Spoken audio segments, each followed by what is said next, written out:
Education Director at Keep Phoenix Beautiful, and I'm here with Barbara. Now, you may have realized that our iRecycle Phoenix events have been canceled. We haven't been able to hold them, but you know what? We still want to highlight some of our amazing iRecycle partners, and one of those partners that we're talking to today is Treasures for Teachers. And so, Barb, can you tell me a little bit about the history of T4T? I know our organizations have worked closely in the past, but tell me more about T4T. Yeah, so T4T was started about 15 years ago in my garage, about 15 miles away, and it was a need that teachers needed supplies and they couldn't get them. So there were many, many companies out in our community and individuals that wanted to help the teachers. So I actually am the founder, so I started to collect the materials in my garage, and one thing led to another, and we are now in a 20,000 square foot building with supplies that are donated 100% from the community.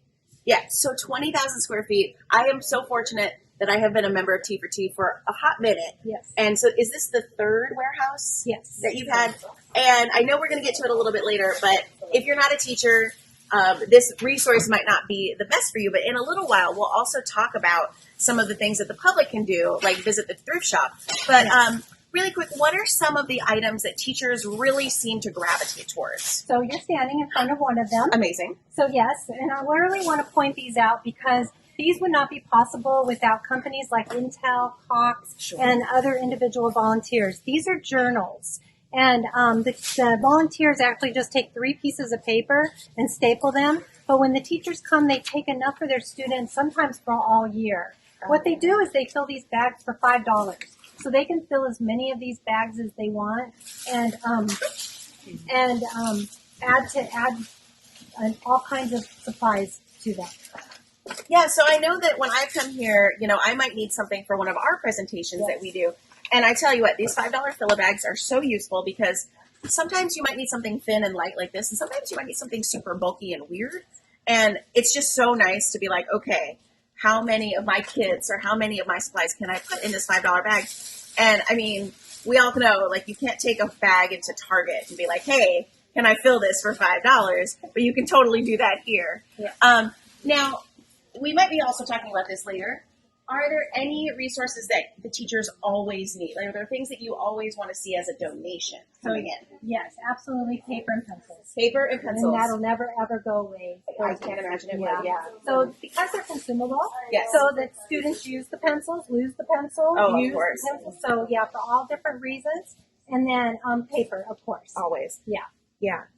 All right. Actually, I was going to say, I think that might be a good time for us to transition to another part of this wonderful organization you got going. Of course.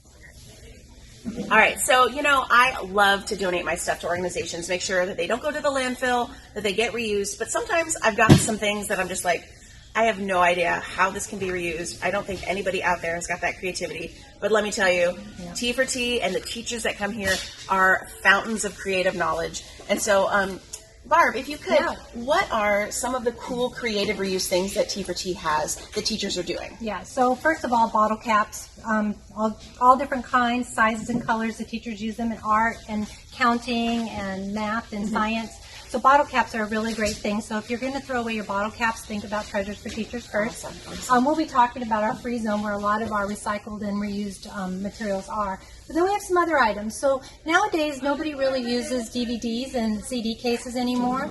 But we have a creative reuse way that teachers use them. So a lot of times you're going to see them like this, and they might have had a movie title in it. So we just turn them around so they're blank, and then you can actually take a dry erase marker and use it on the DVD case and erase it. And the students now have mini dry erase boards. That's so cool. And each one of them can have it, and it doesn't cost the teachers anything but what they put into a $5 filler bag. Oh, and yeah, you could definitely put a bunch of those in a $5 filler bag. And it looks like you've got something printed out on one. So we also have word search games. So they can do word searches with them. A lot of teachers say that they like to use these and put them on the desk.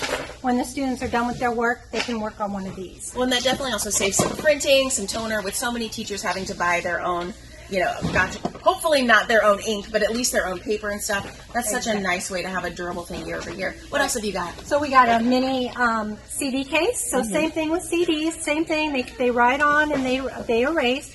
and you can also put a project on the inside. And lastly, I have a adding machine tape roll. Nobody's using adding machine tapes anymore. But what the teachers are using these for is they're giving them to their student, they're giving them the whole roll, and they'll tell them to write a long story. So they'll write a really long story on this piece of paper, so it's a way to be creative and give them the opportunity for language arts. You know, that reminds me of, in the Harry Potter books, they wouldn't have a 3-page assignment. They'd have like a 6-inch parchment assignment. Yeah. I mean, that's exactly what it is you can write a foot-long story about something magical. Exactly. Yeah.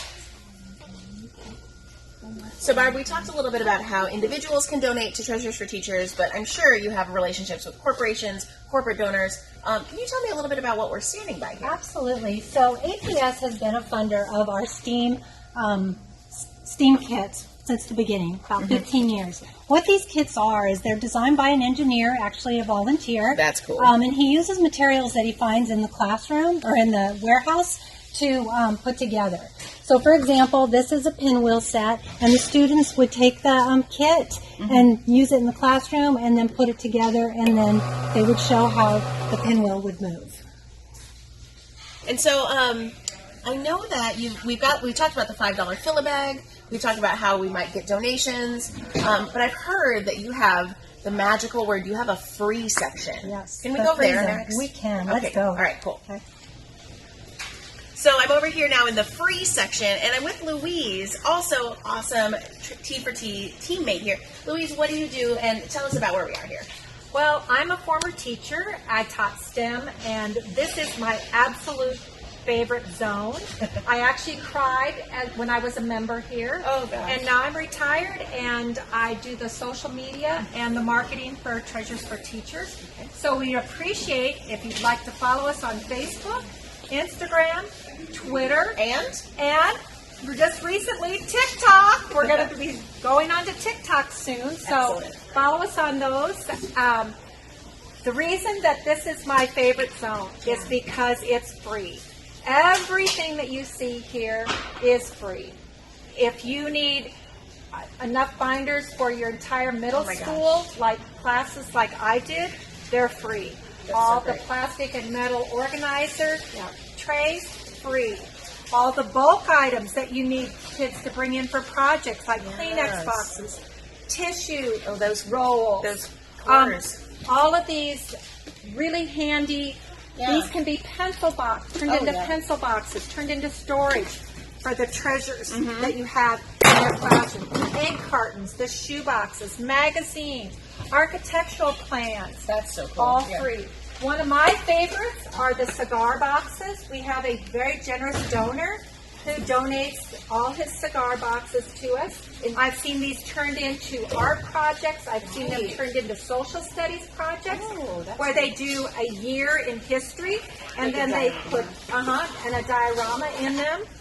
I've seen them turned into dream boxes. Really cool stuff. Well, this is all stuff that, we all kind of have laying around, but for a teacher to have to gather 15, 20, 30 of something, having the free zone here is it's priceless. Yeah. It is priceless. So, all right, and our final stop here with our tour of Treasures for Teachers is the Thrift Shop. Now, you may not know this, but only teachers are allowed to go in the cool sections that we were in, but the general public is totally welcome here in the Thrift Shop. And the proceeds here help to fund T4T memberships for teachers who can't afford it. So it's just such a great feeling to come do some shopping at the thrift store, help other teachers out. And I have Tammy with me here who helps run the thrift store. But actually, Tammy, what's your job title? What do you do? Well, I'm the thrift store manager. I started out actually as a volunteer here probably about a year and a half ago. And then here I am now, the thrift store manager, and I'm so passionate about it, and I love it. Excellent. So what are some of the cool things that you see coming through the thrift store? Oh my gosh, we get amazing donations. And this is one of them. It's a reflector, and I have a volunteer. Actually, I took it home to them to look into it because I didn't know much about it. So my neighbor, he looked into it, and he actually printed out the handbook for it. Oh, that's invaluable. For our customer who buys it. So wonderful. It is fantastic. And just for our audience here, it is packed with treasures in here. Haha, treasures. Absolutely. There's a craft area in the back. We've got some handbags. There's even a this is the first time I've seen it. There's even a wedding dress up in the front. So I mean, Yes, if you amazing really donations. if you really wanted to have that green wedding, get your green wedding dress here. We have a great jewelry area over here. We have the clothes area. Then Lots of housewares too. I'm seeing. lots of housewares. And then we have our accessory area here with the purses. We have this vintage typewriter down here you'll see. It's like a 1930s typewriter. That's amazing. It is totally amazing. And then we in the housewares we have a Pyrex and Anchor King housewares, very vintage. Okay, so if any of this speaks to you, which gosh, I can't imagine how it wouldn't. Tammy, go ahead and let us know what are your hours and what days are you open, so we can just have everybody rush over. We are open Tuesday through Saturday, 9 to 4, and we'd love to see you. Wonderful. Thanks so much for joining us today, and we're going to try and feature as many iRecycle Phoenix partners as possible.